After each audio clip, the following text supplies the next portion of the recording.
What's happening, everyone? And welcome to Al Chile Boxing Talk. I got my homie Nopal Boxianos and Maestro Boxing is here with us today. And I got a very special guest, Cody Crowley. Ladies and gentlemen, he's fresh off his upset against Abdukakhorov, and he's an undefeated welterweight contender who's now entered the top 10 of Ring Magazine rankings at welterweight.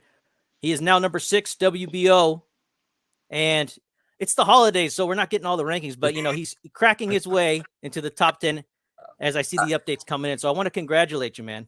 Thanks, brother. I was gonna say you got more information than me. How's that Well, possible? hey, well, I'll tell you, a lot of people are excited to hear from you. Like, this is like a hardcore community of boxing fans, and you're on the radar of a lot of people. So when I mentioned that I was going to have you on, I had people saying, "Hey, he's in the WBO now." Like, "Hey, ask him this. Oh, Hey, ask him nice. that." Like, you're really starting to get some attention from the hardcores. Perfect. Perfect. Oh Yeah, yeah. I don't pay attention too much to the rankings or the labels or the statuses. So when people I kind of get my information through sources like this, when people just come up to me and tell me where I'm at, I'm like, oh, okay. Thank you. Well, hey, it brings you to the brink of your ultimate goal, which is to fight for and win a world championship. And you're closer than you've ever been. And so now that you're at this kind of new stage, you are at a new ranking. I'm sure that the boxing world it knows you a bit more. So I want to know, like, now that you're at this level, like, how are you taking it all in, and have things changed for you at all since your upset win? Um, you know what? Things I wouldn't say they've changed too much. I know how people perceive me has changed, but to me, me personally, internally, it's just another day.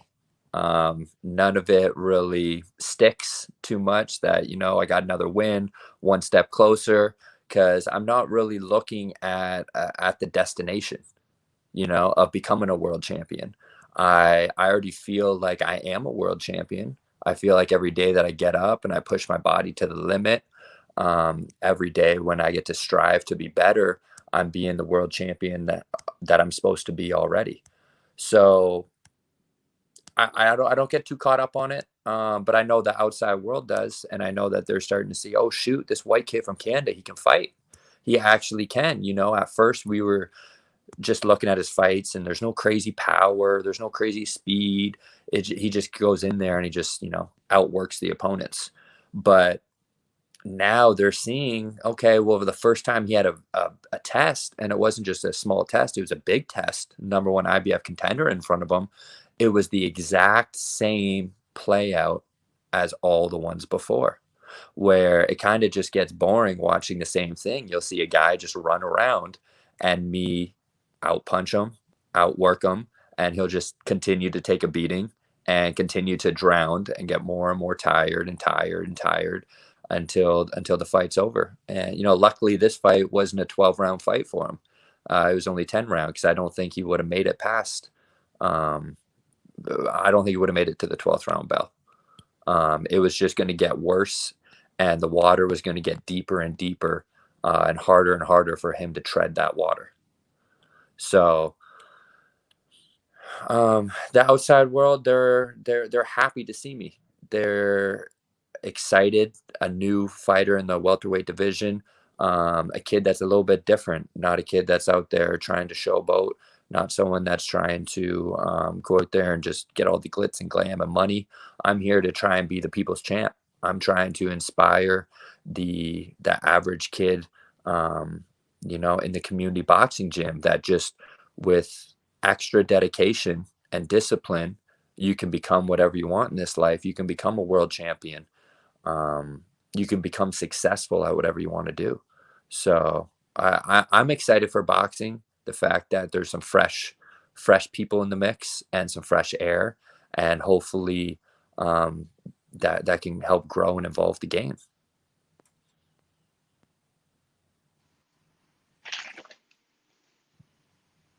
Can't hear you.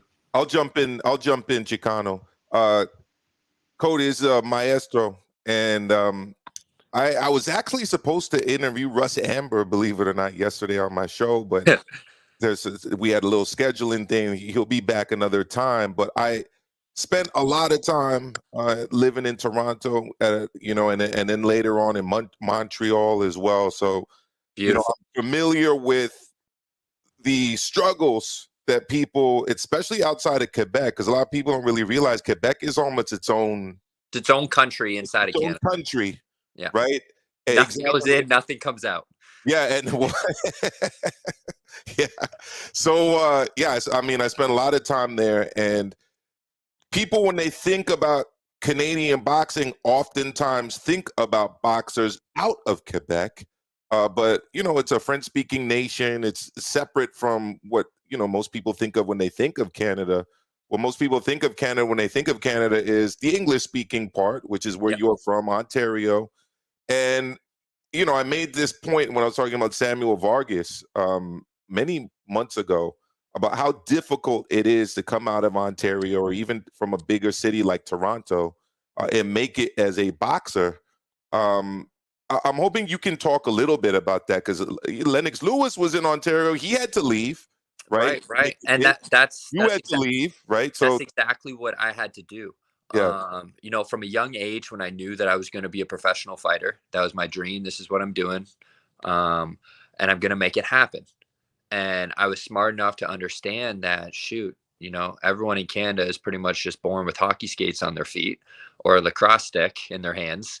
So the boxing resources are very, very limited, if any.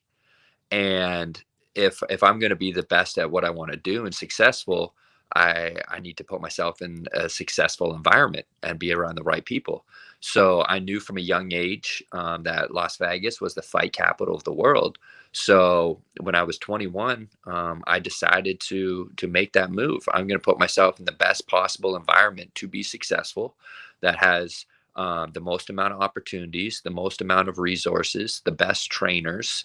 Um, it is the closest spot that a lot of promotional companies are based out of. It's just that is the melting pool for fighters if you want to be successful. Even just being in that environment creates opportunities. Guys need sparring partners.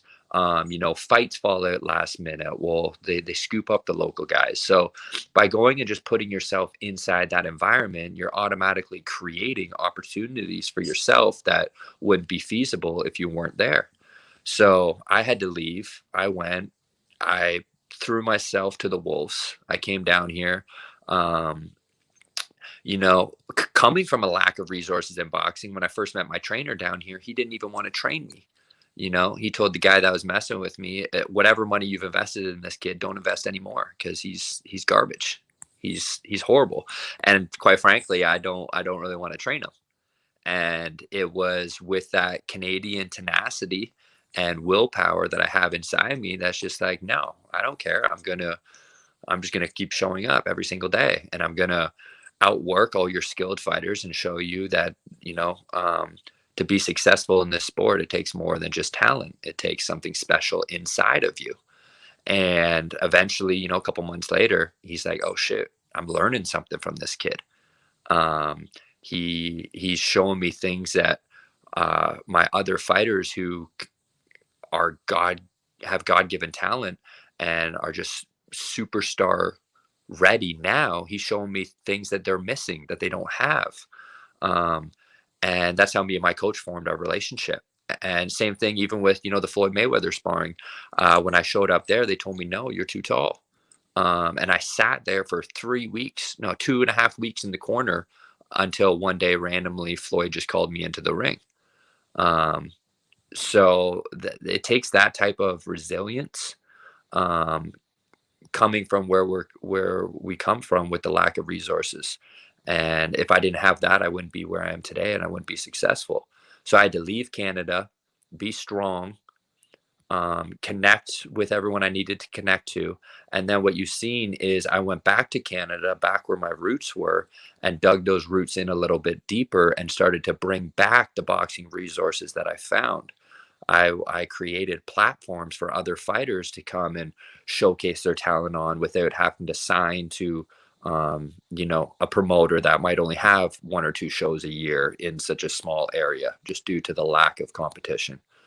So I was trying to do everything I can and bring all that back to Canada to continue growing boxing in Canada, while at the same time coming back here to the States and excelling my own career, as now I let that melting pot kind of grow and continue to grow back in Canada.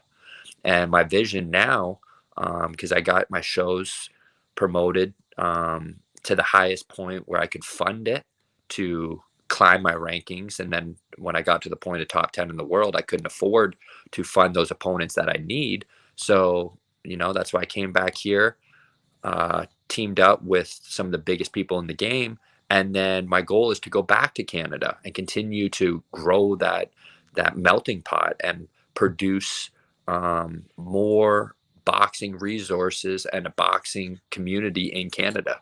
Make it come back to life. So quick follow-up for that, because again, just to clarify for the audience that may not know, like, we're not talking about Quebec. Quebec is its own thing. Yes.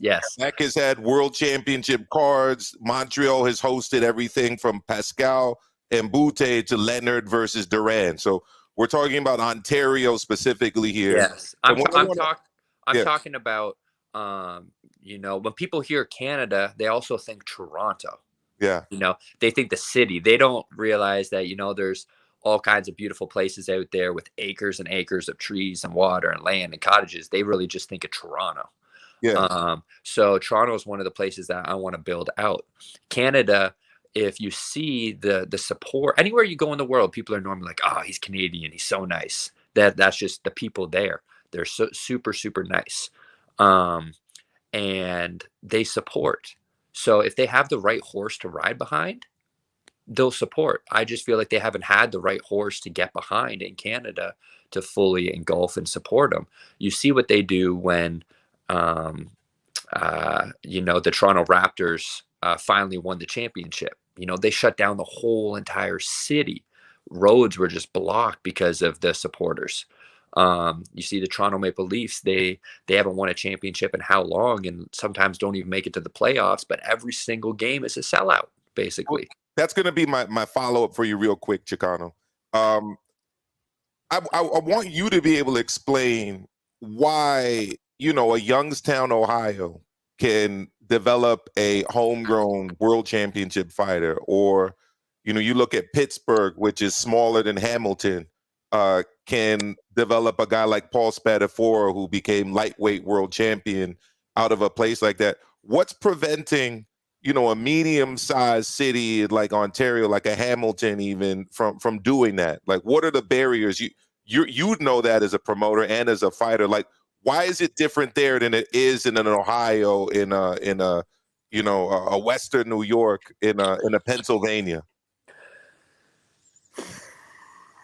I think it's just lack of resources, lack of boxing gyms, lack of interest. It's the smaller cities seem to be so spread out.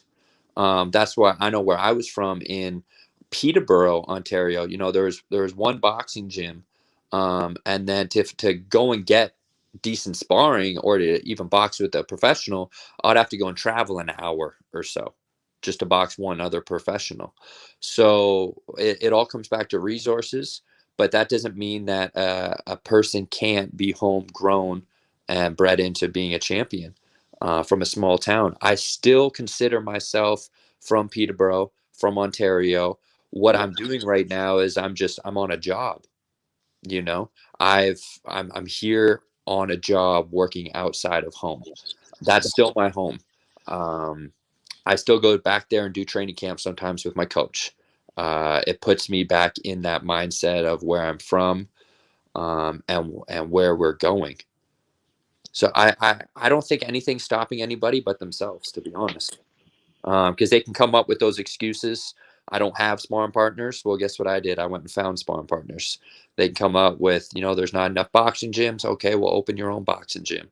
There's always an answer to any problem, and we can always solve it. It just comes down to how bad does that individual truly want that to happen.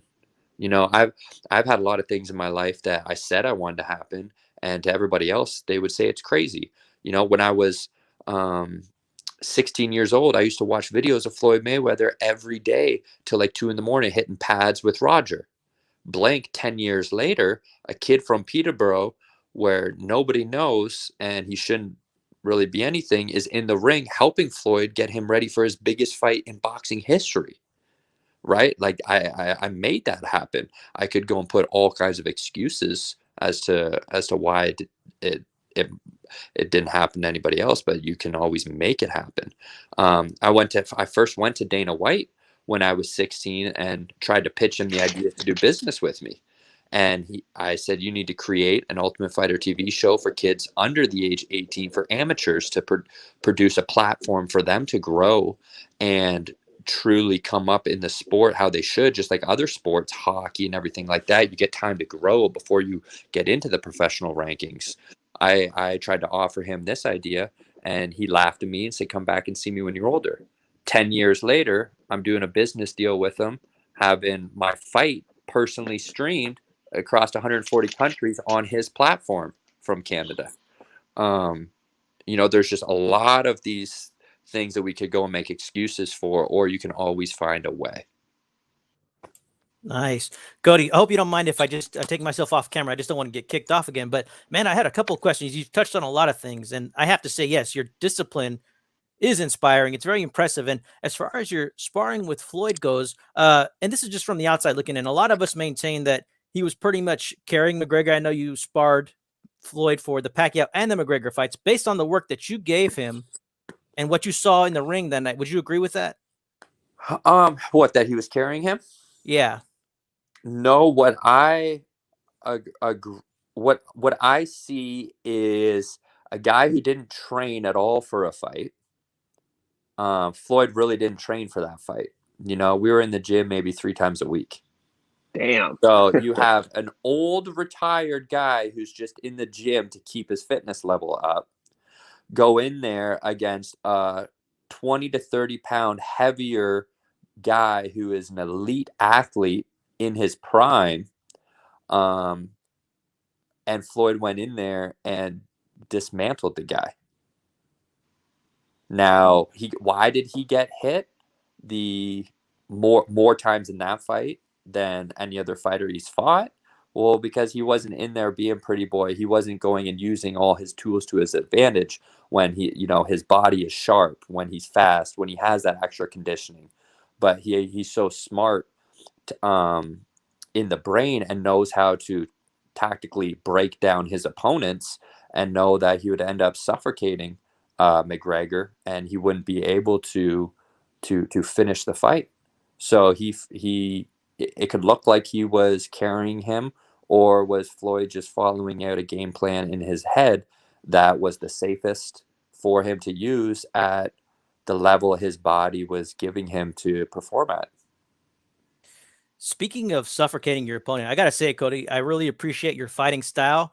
You come forward, man, and you don't give your opponent time to breathe. And that's something I've been talking about in general with my colleagues, this idea of a fight. We're here to see a fight. We're here to see engagement. And I think that a fight should at least be fought in the pocket. I see a lot of people getting out of the pocket these days. And it's like you said in your post-fight interview, you said you don't go in there to score points. You fight, this is boxing. You box off of principles. I wanted to see if you could just kind of talk a little bit more about that. Yeah. You see it a lot nowadays, where it's almost like fighters don't want to fight.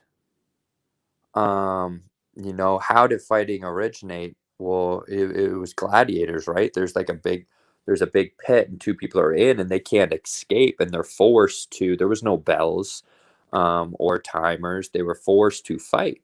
And nowadays, with the rounds, with it evolving so much, people are starting to now play a game more so chess than take away from the art of actually fighting, of what it comes down to, of the bronze, of the willpower of somebody. And I just personally don't resonate with that. Every time I step into the ring, I feel like a gladiator. I feel like this person in front of me is going to use every ounce of muscle that they have and every ounce of energy to physically harm myself and hurt me. So what can I do to overcome that? And that is, I'm going to have to fight this person like 2 dogs when you see a dog fight happen. It's kill or be killed. You have two two warriors that have agreed to step in the ring to go to battle. And that's what I aim to produce every time. I would love to fight in a phone booth. I hate the 20-foot rings. They're way too big. It gives way too many people space to move around. When people are moving around, what are they not doing? They're not fighting. And those people have paid their hard-earned money to see two people fight. We can go and turn ESPN on and go watch people run around the track. We can go watch other sports where people are coasting, but fighting is not coasting. Fighting is having two people stand there and trade and see who is the stronger, more durable gladiator in front of them. So that's what I strive to do, and that's what I hope you'll continue to see in my career is exciting, action-packed fights. I want those Arturo Gatti type of memories, where people, when they hear Cody Crowley fight, they relive that experience of being in that arena where they don't know what's going to happen. Two guys are so tired they can't even hold their hands up, but at the same time they're still throwing punches as if it's the first round, and everybody is feeling what the fighters are feeling in that ring. It's like a life or death experience. I want people to be able to relive that after my fights are over. And I've been waiting and waiting for the right opponents to come in front of me so I can produce that. But once again, you kind of see it where the people just slowly fade away and then they start running back. And it turns into me just chasing them. And that's where I feel like a guy like Earl Spence, I feel like some of the other guys in the top will be willing to stand there and fight the fight that the fans want to see. Go mano a mano. Go mano a mano. See two trucks collide, and the what gets created from that is going to be pretty magical. Yeah, see, I mean, that's what I'm talking about. Who likes the feel out rounds? Who likes the downloading, like they call it these days? We only have 12 rounds. We want to see people get to it. You know what I mean? Yes. Defense is cool, but let's see it in range, even if it's long range. I'm okay with the reset every once in a while, but man, yeah, when I heard your philosophy, I was happy to hear it. Nopal, what do you got for our special guest, Cody Crowley? Hi, Cody. I got a couple questions. I'm Nopal, by the way. Nice to meet you. Nice to meet you, brother. Speaking about your fight, how did you approach this fight, with Kakarov? For some reason, they were saying that you were the underdog, and I'm not sure if you were comfortable with that, them saying that, but I'm not sure why they said you were the underdog. Maybe because of his trainer. I think because boxing is a business, right? That's especially nowadays. So when they bring a lot of these foreign guys into the sport, certain managers, they go and seek out these amateurs with high end credibility and Olympic status, and they go and protect these guys and build them up to become superstars. So I believe just the people he was involved with, how his career has been guided, they were planning on cashing in on this guy when he's up there at the top. So me, a white kid from Canada who's got some wins, but he hasn't done anything devastating yet, it's kind of a perfect play for somebody on that timeline to keep him busy. So of course I'd be overlooked. I'd be coming in as the underdog, but that's what has my whole story been. I'm from a city that doesn't even really have we got a couple community little boxing gyms here and there. We don't have high-end athletes running around us. We don't have recovery centers. We don't have any of that. I've always been the underdog and just making use of whatever I'm presented with and coming out on top. So it really didn't bug me too much. Just another day for me. The fact with being the underdog is you have nothing to lose, and all the pressure's on the other person from a society standpoint. And if you've seen the press conference, you hear me very clearly explain what I'm going to go do to this man. You hear this man speak a language of defeat, not really having much belief in it. You see us staring each other down. You see me smiling, fully engulfing this human, while he's sitting there, not even able to make eye contact, staring off left and right. His throat starting to clench, him starting to swallow and pushing down all these emotions that he's feeling, and all this nervousness, while the underdog is sitting there acting like the champion should be sitting there. So it didn't bug me at all. Coming in as the underdog, that's what I do. And I'm here to show the world that the underdog is just a label. Every person is the exact same, whether you're the underdog or you're the world champion. There's no difference between us other than a belt around the waist. Yeah, and great performance, by the way. I actually thought that you won every single round. It was apparent that you were like drowning your opponent. I think the only round he won was the second because he somehow he got you. I think you were out of position and he managed to hit you.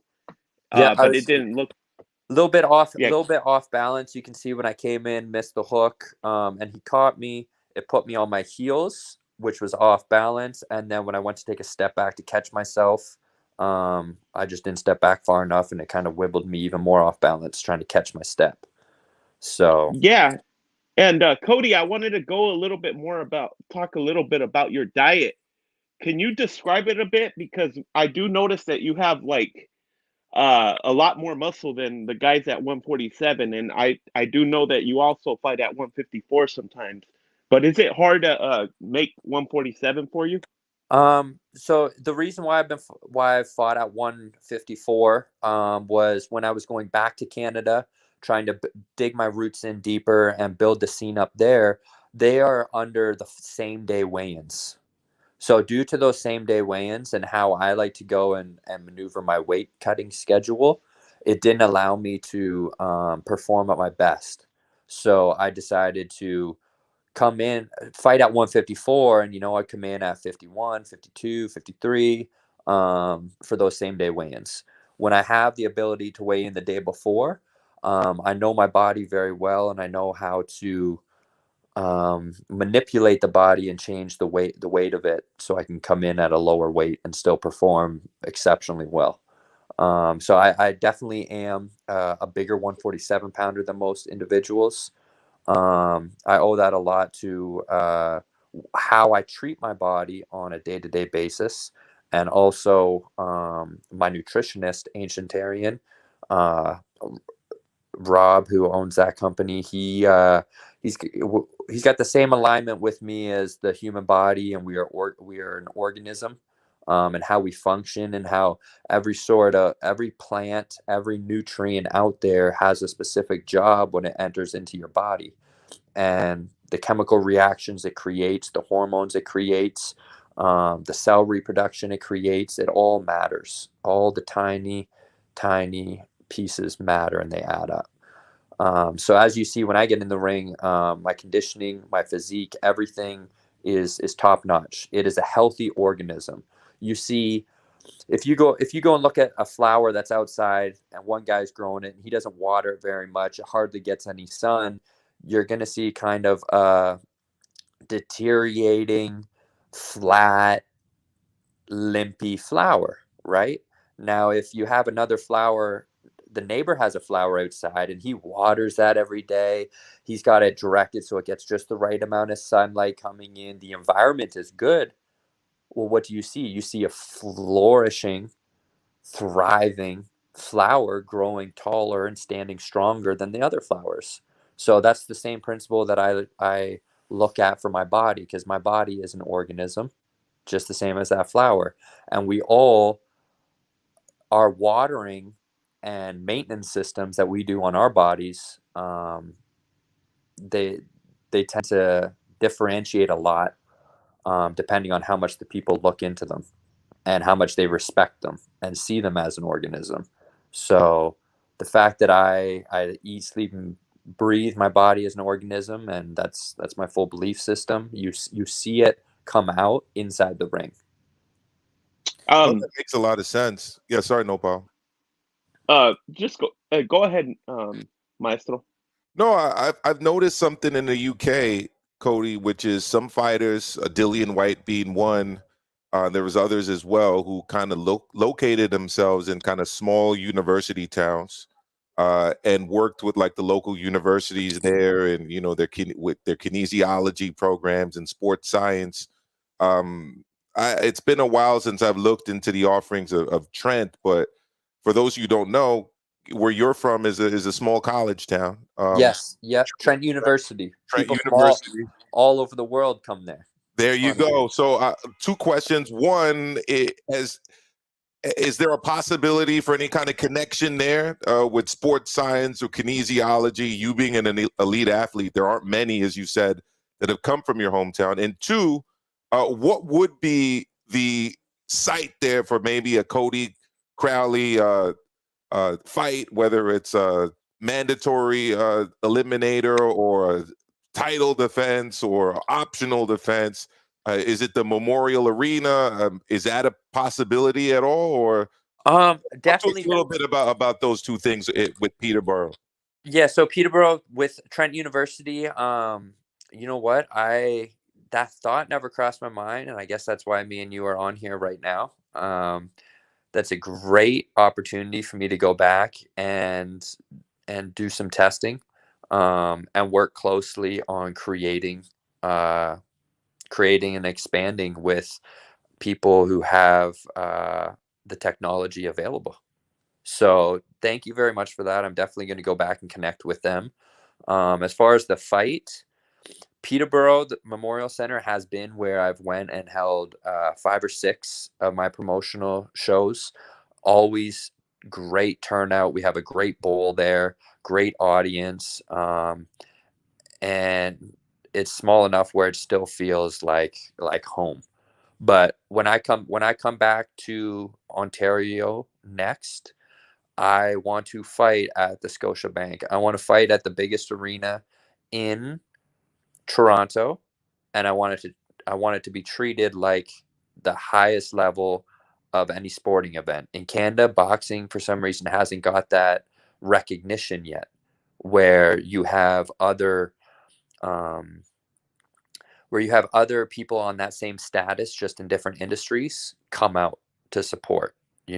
I want to be able to host world title fights in the hub of Toronto, where you have the likes of Drake, where you have the Toronto Maple Leafs, where you have the MLB team. You have all these other great athletes coming and attending and making it a real event.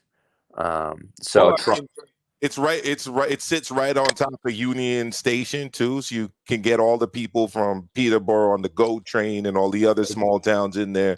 Exactly. It's actually a brilliant idea. So yes, that is my plan. I will be coming back, and I will be continuing to grow boxing in Canada.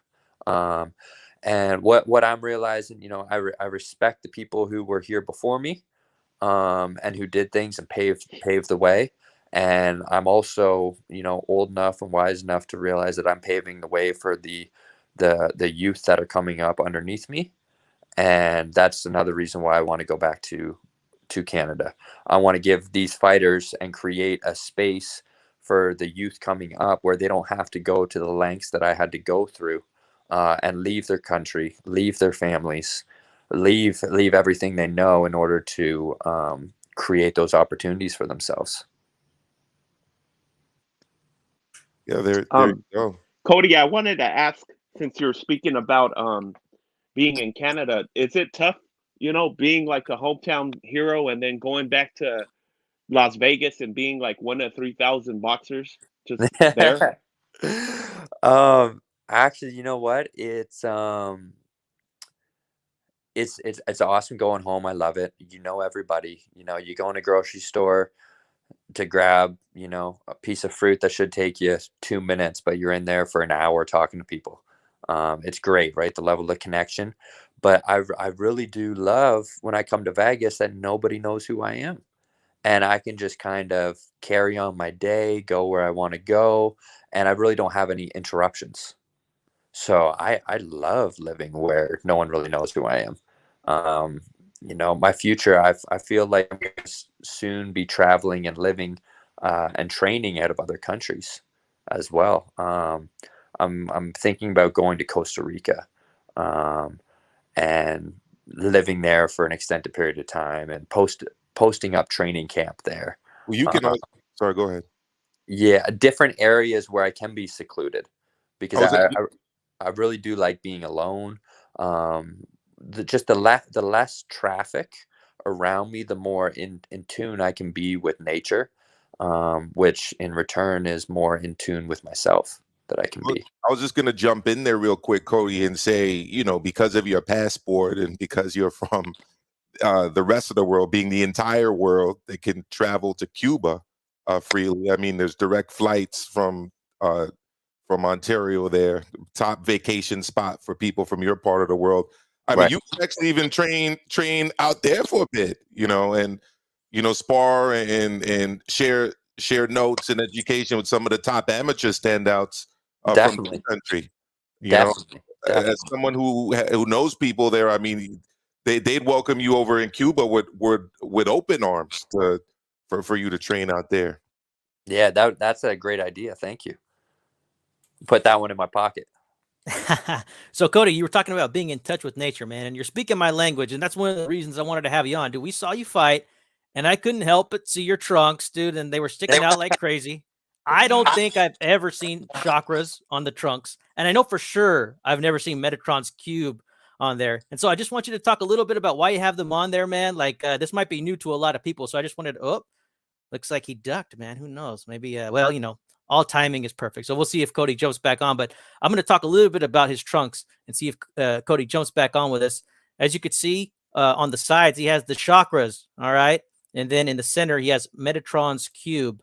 And for those that don't know, and they're not familiar with Eastern mysticism, there are 7 energy centers that we have. And here's his robe, man. It's a slick outfit. Stuck out to me like crazy. I've seen all kinds of beautiful displays of faith, from crosses to tattoos, a lot of Christianity-based stuff from fighters, but I've never seen the chakras or what some people might consider to be new age with Metatron's cube. But these are the chakras. We have 7 energy centers. And also I know Cody's into meditation, so I'm going to speak to him a little bit about that as well. And I think it's all connected too, with the body. And he was talking about what he's got going on with the body. So I'm hoping that we can discuss that with him too here in a little bit. And while we're waiting, I could show you guys a little bit more about what's going on here. It. Yeah. Okay. Looks like Cody's slowly getting back in here. Sorry about that. You there? That's all right. I was starting to get all worked up, man. Please let us know. Let us know what's going on with these trunks, man. Oh, yeah. Sorry about that. My phone started to glitch out. Of course that happens, right? Exactly. It's all good. Yeah. So being in tune with nature. So basically, I had a very I've been sick my whole career. Just like I want to say probably 80% of 90% of the people you walk around and see on a daily basis are sick. They just don't know it.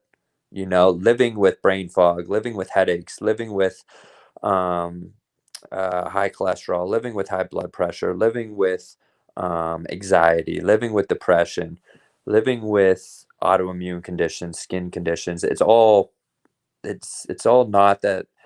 It's all sickness. It's not like, oh shit, this is just part of life. No, it's that the organism is out of harmony and it's not self-regulating and self-healing like it's supposed to, because the toxicity is too built up. Just like your finger, if you cut your finger, slice it, get a paper cut, well, what happens? The skin grows itself and repairs itself. That's what an organism does. But when the level of toxicity reaches a certain point, the body can't heal itself until that toxicity comes out. So I hit a very low point in 2019 when I got diagnosed with fatty liver disease.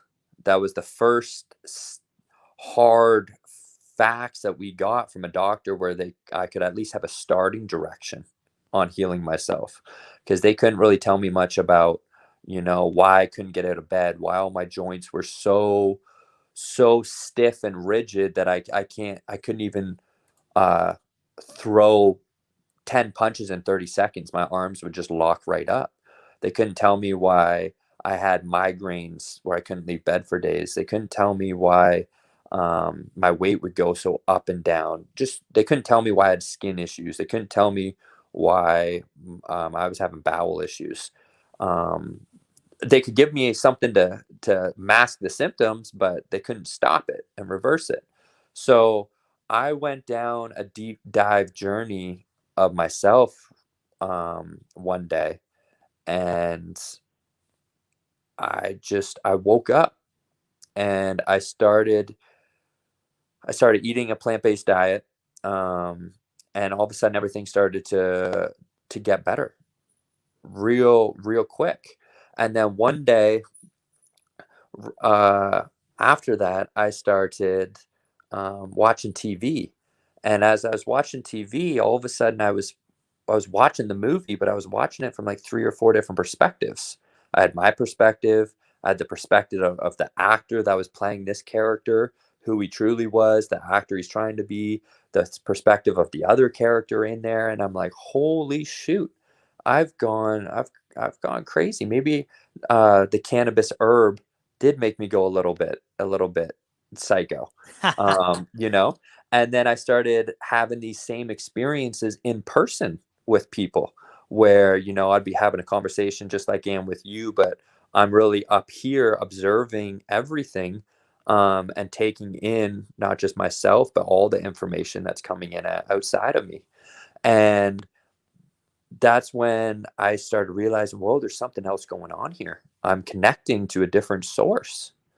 And it's like the antenna got turned on overnight. And then I started getting super deep into breath work and meditation. And that's when I had this spiritual awakening. Um, and I started creating my own little internal beliefs from my own fountain of energy and source that I believe to be true that's inside of me. I never want to project anything out to anybody else. This is just what I feel is true to myself. And then I started getting into energy, started getting into consciousness, and all of it was really from self experience. I'm not really one to sit down and read a book, or to go and study. I'm more so hands on interaction. That's how I learn. So I was just throwing myself out there off the deep end into any different little spiritual groups I could find, any different holistic healing practices. I'm jumping in ice baths, I'm jumping in sweat lodges, I'm going to healing circles. I'm doing anything involved with energy and consciousness. And it just started to grow my understanding of my body and my vessel and how I could heal it and bring that organism back into balance. Because everything that was wrong with me was just, um, it was created because my body was in disharmony. It was in dis-ease, which creates disease, right? Truth is always in plain sight. Just break the word disease down as dis-ease. Um, and from there, my life has changed. I've never been the same. Every single day I wake up, it's a new experience. Um, I'm a different person than I was yesterday. Uh, yeah, I just got way more sensitive to everything around me, the energy. And then that's when, I even came to an understanding that there's no reason for me to even fight. I'm only fighting myself in that ring. I started going down some deep rabbit holes. And then I started realizing, I've worked very hard. I'm in this position for a reason. I have a platform that puts me in a position where I can get my word out there. And in society today, people still they have a hard time believing that Joe Blow down the street, the homeless man, could give them a piece of information that could help them just because of his identification and where they place him as and label him. So I might as well take advantage of this label and platform I have now, and more people will be able to hopefully be open to receive it. So this is probably the first time we've ever seen chakras in the fight ring, or angel wings on somebody's back, or the Metatron cube. Um, all these things have different meanings, of energy that is invisible to the human eye, The internal eye can see it, it can feel it, it can read it. So even though I knew that some people wouldn't possibly understand the meaning of the designs behind um, what I was trying to showcase, they could feel it. Their bodies, their beings inside were able to feel that suit that was charged. They were able to, their body was receiving that information. They're seeing the colors. You know, our bodies are basically a receptor. Um, and we're processing a lot of information that we don't even realize. And I knew that that suit would be able to penetrate some people's fields without them even knowing it, and could possibly help them steer towards the direction of leaving their mind and going into their heart. Man, that is great stuff. And another thing that I wanted to ask you, Cody, is I noticed you were meditating before your fight, and there are so many great ways to meditate. And I have my own different ways, but I wanted to ask you, like, if you could articulate how you're actually meditating before a fight. Like, what are you doing?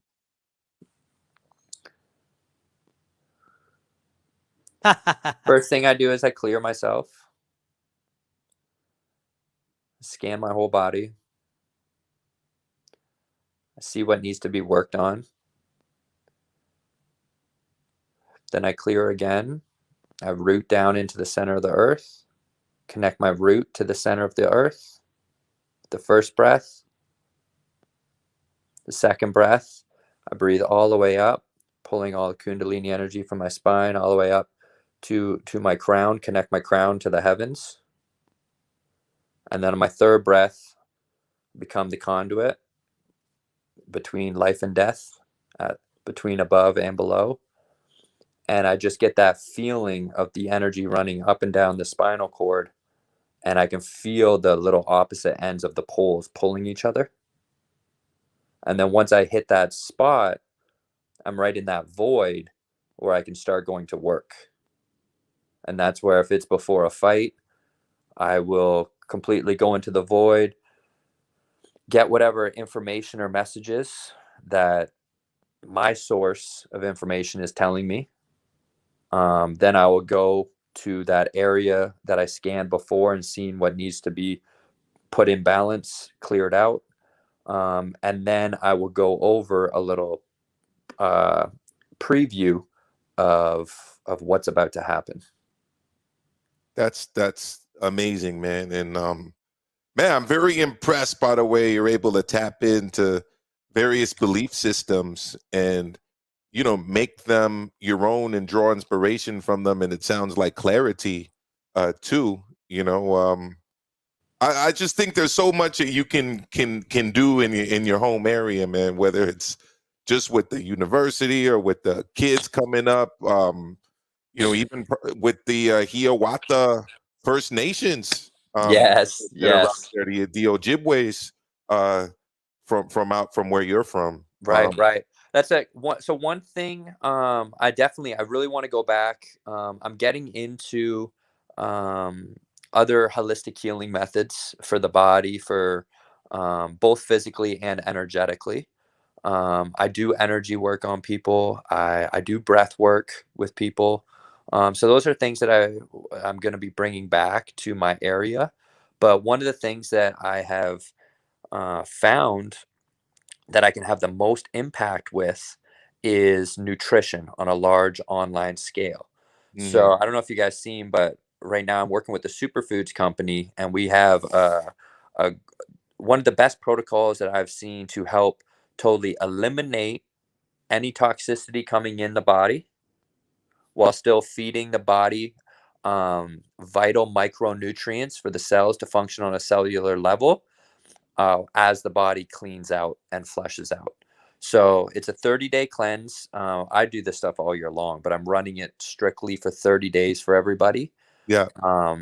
And I feel like I can reach the most amount of people doing an online nutritional business and getting people to follow that, because what we're at right now, if I want to help humanity, is we have people walking around that have lost control of their minds. Their body has been hijacked and now they're sick. So people say, well, no, I haven't lost control of my mind. I'm like, well, you can't control this. You have diabetes, Yeah. but you can't control this.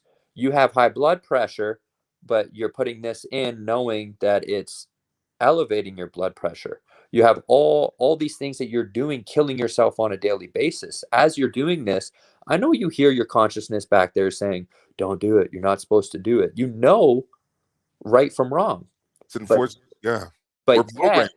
yet you're still continuously harming yourself. Now, you know not to put anything other than gasoline in your car. You might have 10 cars in a lifetime, but you only get one body. And still, even though you only get one body, but you get 10 cars, you would never disrespect your cars as much as you're disrespecting your body. So, in Right. order for you to do that, and that's the one thing you need to be here to experience life and to experience loving your children. You say you're working all this money and everything for your children. Well, you're not going to be here to experience it if you don't have a body to be here and experience it. So that should be the number one thing that we respect and we honor. So as people go and start losing that attachment and filtering that out through cleaning their body, it starts automatically clearing their energetic field, and it gets them more out of the mind and into the heart. So it technically elevates their consciousness. So I'm trying to help the world while I'm boxing right now, clean their bodies, because if you picture water, right? We're water, consciousness is water. If you're in the ocean, it's crystal clear. You can see right through, and you can see the predators in front of you. You can see the path to take, right? But if you're in a dirty swamp lake water and you're looking under, you can't see nothing. The water's murky. Well, those are our bodies. We're made up of 75% water. We're water beings wrapped in a suit. So if the water's so murky because the body and the vessel is contaminated, you can't steer the ship. You don't know which direction you're going. So if I can help everybody clean their bodies, cleaning the vessel, it's going to clear their minds and give them a better outlook and perception on the life that they truly want, not the life that their pain body wants. Cody, this is all very important stuff, and it's very refreshing to hear an athlete talking like this and wanting to share that message. You know, I'm also a plant-based person, and I've experienced the benefits of that. I've talked to Chicano and Nopal about it. Also fasting too. So I'm very interested in hearing more about this cleanse, and I'll give it a shot for sure. The beginning of the year, you know, I think the beginning of the new year is a great time for people to start a cleanse. So I'm Yes. hoping you can share your social media with us, because typically we're accustomed to, look, we're under the corporate control of, you know, these corporations that push a bad diet on us because they know it's addictive, it's very profitable for them. And I'm always disappointed to see elite athletes, whether NBA players or anybody else, pushing, you know, junk food and In you in see it all my the time. in It's hard to see if you're looking through murky water, right? They can't see what's actually been going on and what's been done. Here, you have world-class professional athletes standing behind products and pushing them for people, for to be compensated currency, not even understanding what that product is doing to that person, what those red dyes or artificial sweeteners proven scientifically to cause degenerative brain disease. That athlete doesn't think that deep or go down that, oh shoot, I'm actually telling this kid to be more like me, to consume this, which will cause disease inside this kid's body at some point in his life, because they're so focused on just that that short stop of that currency that's being placed in front of them. So that's something I'm trying to get out of. I've been offered a lot of different, Monster Energy drink, a bunch of different other supplement companies that come out, but I won't do it. I respect everybody else's health over a piece of paper that is not real. It's an illusion, you know. I respect the person's health instead of that. So that's why I've actually went and I'm not sponsored anymore by, supplement companies and different different organizations. I'm actually partnering up, and I pay for my own products, and I help actually go and get others on products that are beneficial for them. A lot of the products that get marketed and publicized, those are the products that put me in my deathbed. I was eating all the supplements, everything that was in the fitness and health industry that's marketed as healthy. I was there, and I was an example of the toxicity that creates. Not even being able to leave my bed, frying my insides, my organs shutting down, my kidneys, my liver, my adrenals. So I'm doing everything I can to learn from the experience and share my experience with others so they don't have to go through that same experience. I see a lot of other athletes already going through, 400 milligrams of caffeine per scoop in their pre-workouts, heading to the gym, getting all pumped up, and not realizing the longevity effects of that has on your adrenals, and the liver, of everything that it has to process, of all the artificial sweeteners and colors and everything that goes along with most of those products. Oh yeah. Well, So, yes, indeed. I'm sorry. Did you have anything else to say, well, Cody? I was just going to say, if anybody wants to get some information on products that will help their body, fitness wise, health wise, without deteriorating their body even more, they can always reach out to me at Cody Crowley Boxing. Super simple. And you can also get information on the group transformation, the group cleanse that I'm running as well. So normally I just do these online programs, but for the new year, I know everyone's motivated, and what I wanted to do to connect with more people individually is actually host a group transformation. So everybody that gets into it, we all get online on a group chat.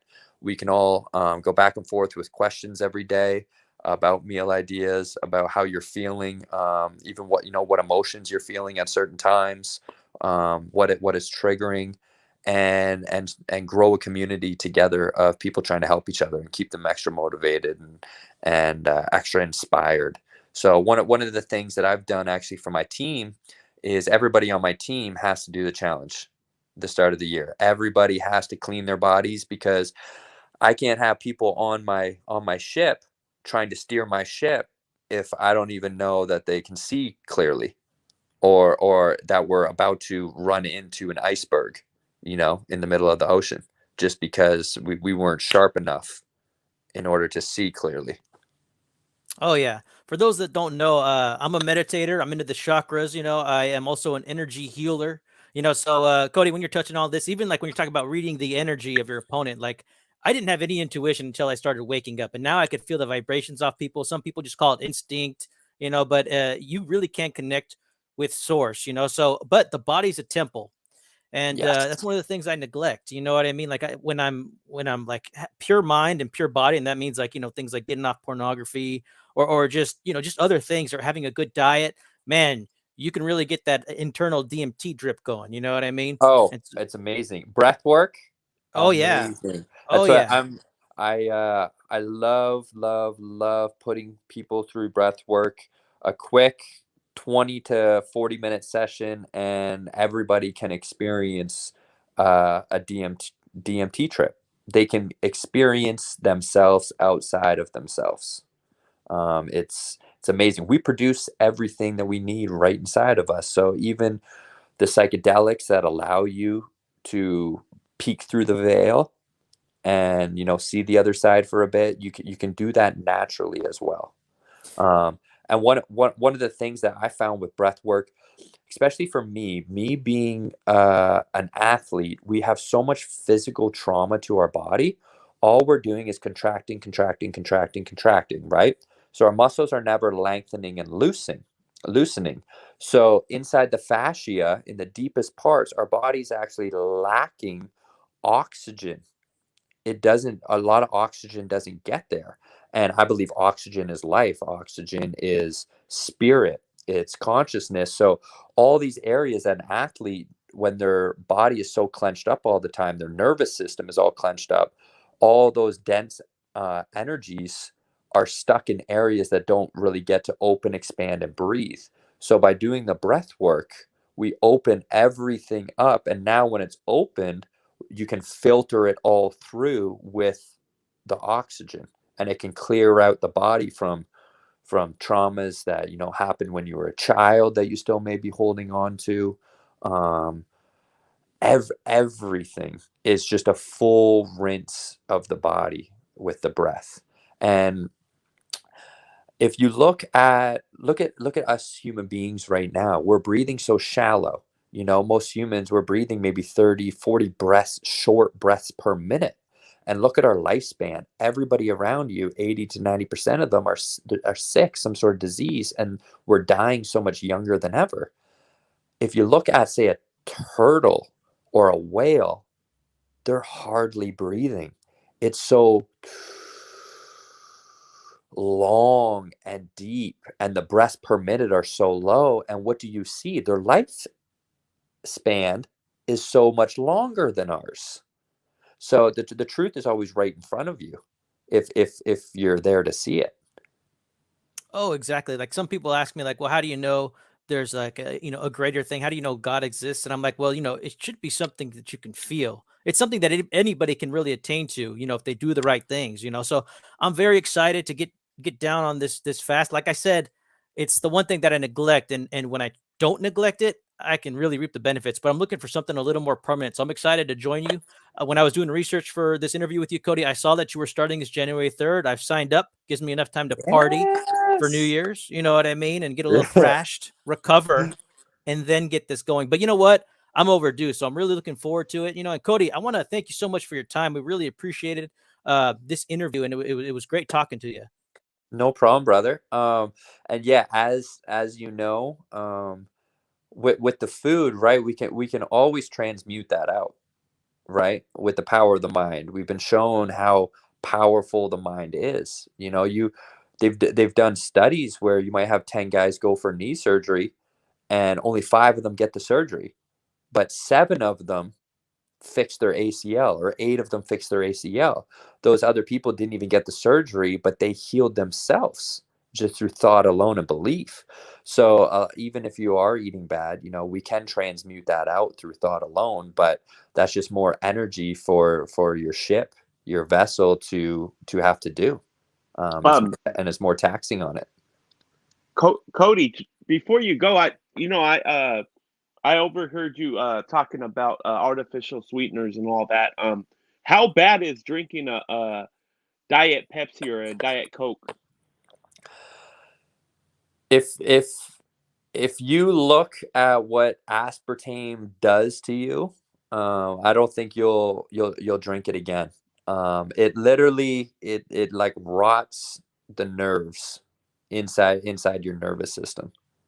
And there's a lot of neurological symptoms that come from that. I'm no doctor or scientist, so I don't like to really blast out any information. I like to tell everybody, these are my thoughts, these are my ideas, and I encourage everybody to go and research themselves, and look into it. Oh yeah, and what you've got to lose, and I'll tell you this.